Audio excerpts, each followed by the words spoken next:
It's Thursday, 11 o'clock. It's time for this week's Watch Drop.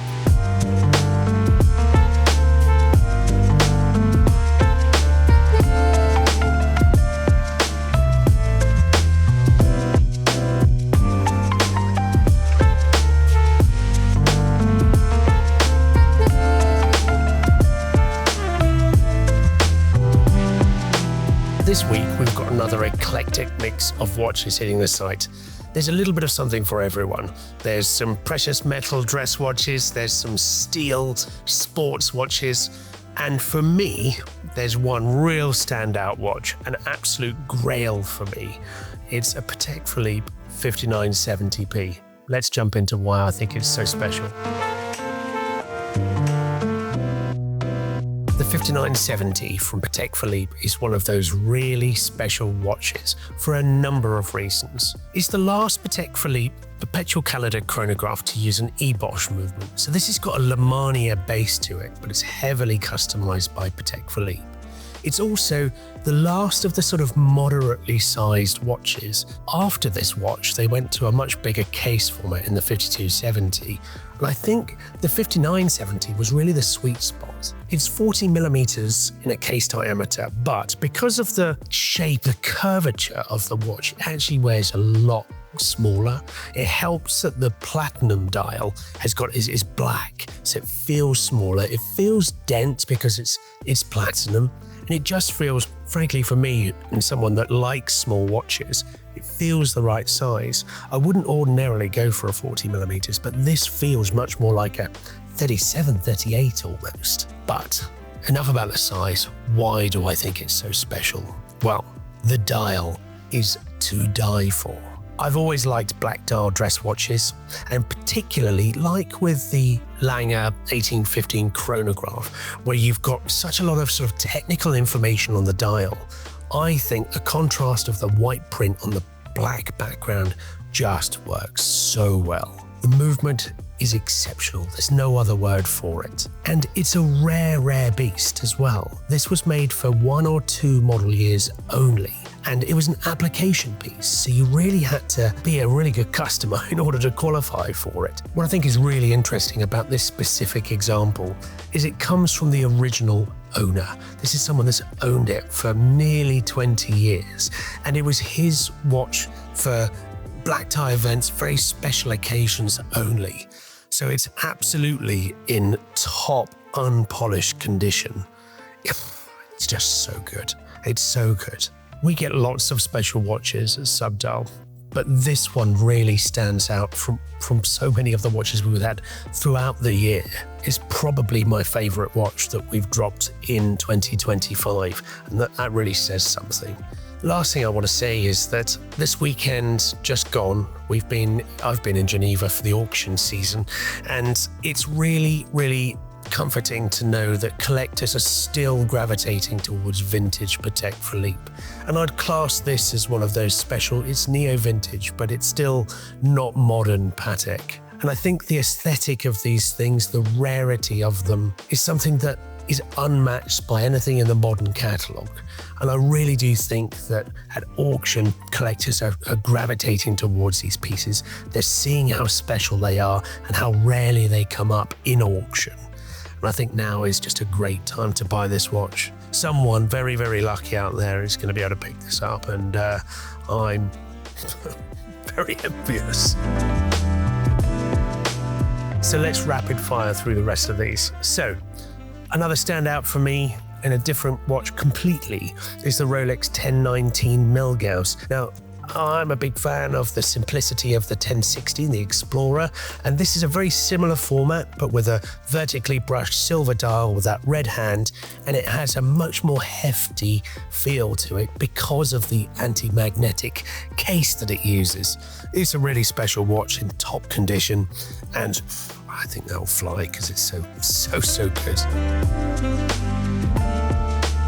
Where to next? Well, I'm really interested by this Patek Gondolo 5124. The Gondolo is a really interesting case shape. Obviously, it's rectangular, but you've got the sort of Art Deco flanks to the dial, the case rather. But this one is much smaller than some of the other models that we've had in recently.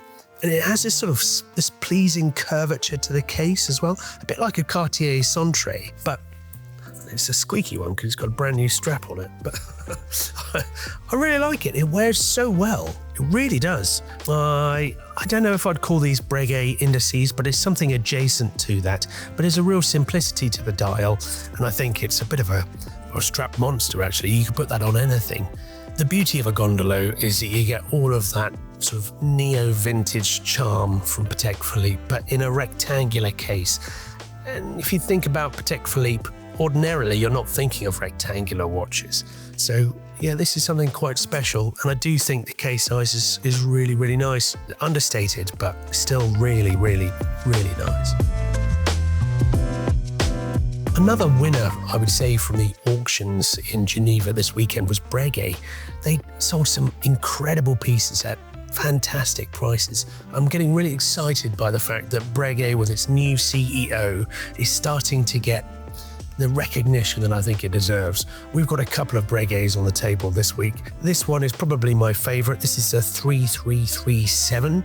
I like the symmetry of the dial. It's kind of a quirky take on a day-date moon phase, but all of the traditional characteristics of a Breguet. And then you turn it over and you've got a highly decorated automatic movement. I mean, there isn't a square millimeter in here that hasn't been decorated. I really like it. You could look at that all day. It's got this sort of fantastic B, I think it is. I suppose B for Breguet in the rotor, but it's so skeletonized and really shiny. I like that a lot.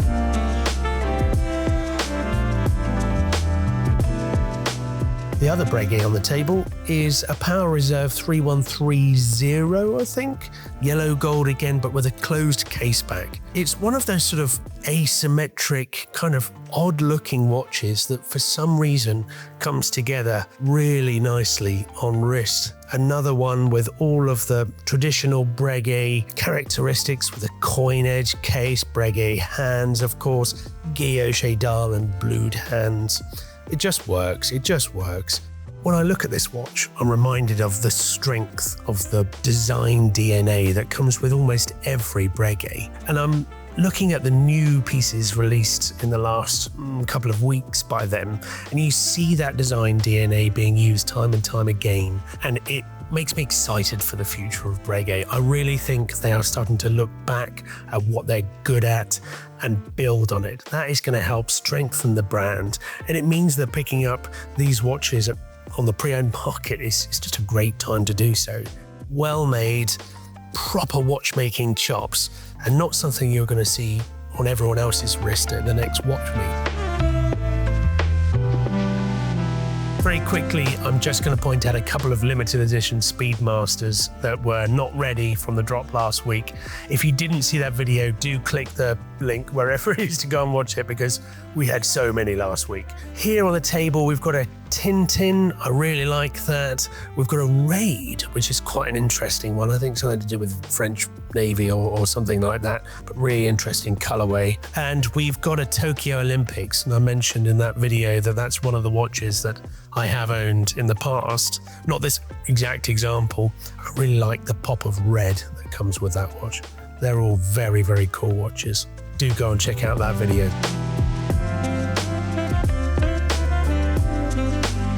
Oh, this is good.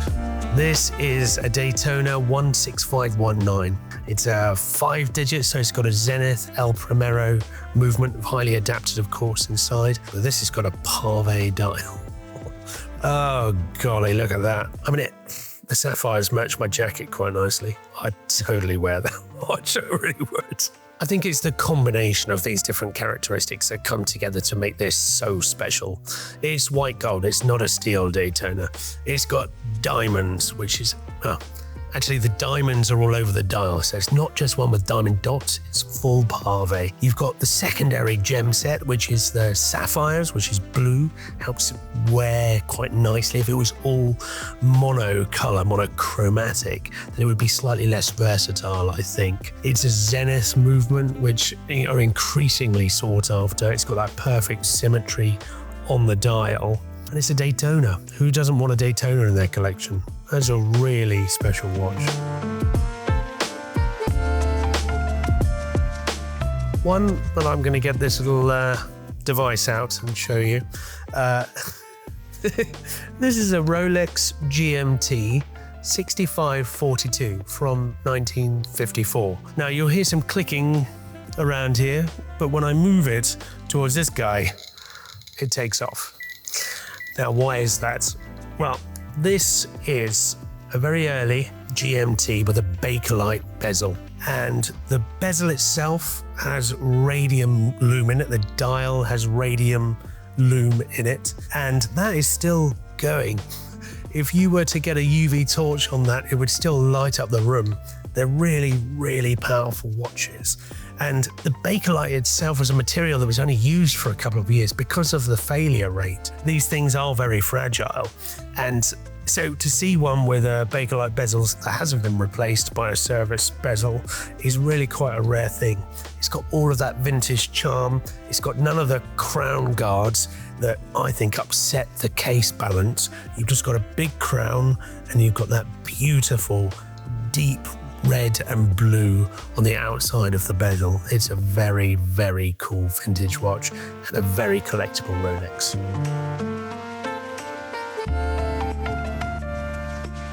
Lastly, a watch that would have been my watch of the week were it not for the 5970. This is an extremely cool Vacheron in yellow gold. It's a 4906 reference, and it's all the dress watch you could want. If you're a fan of the Patek 2526, you like that sort of creamy yellow gold aesthetic, but you don't have the budget to stoop to one of those, this is definitely worth your consideration. The dial is flawless. I've had this under a loupe and I can't see any marks on it at all. I love the charm of those sort of arrow indices.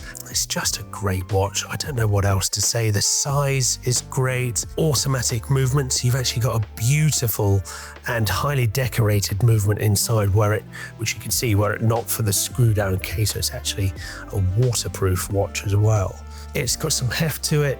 It's a little bit of gold that pairs brilliantly with any strap, and I think actually that Bordeaux coloured strap is perfect on it.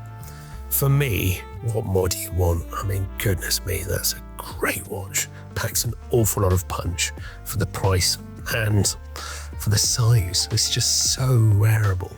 Very, very nice watch.